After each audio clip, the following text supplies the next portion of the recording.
Hari ni akak nak masak ayam masak merah. Tapi akak masak outdoor hari ni. Sebab rumah akak tak ada air, tak ada api. Mula-mula kita cabut dulu bulu-bulu ayam ni Komeh. Part akak sembelih ayam tadi akak tak rakam lah Komeh. Sebab aksi tu agak buas, berunsur keganasan. Ya Allah, seksa sungguh nak hidup api pun. Tak pasal-pasal terbakar juga rambut akak ni Kang. Kita kena goreng dulu ayam ni Komeh. Bubuh kunyit dan garam, gaul-gaul rata. Bila minyak dah panas, masukkan ayam tadi.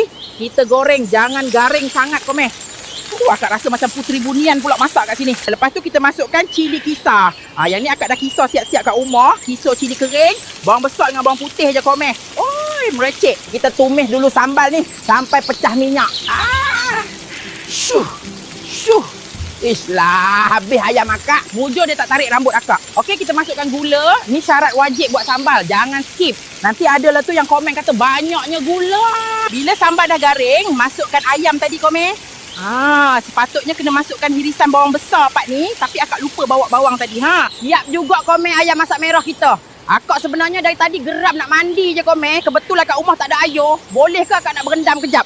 Ya Allah, takut pula akak nak terjun. Kalau akak lemas, tolong hubungi Abang Bombas. Aduh.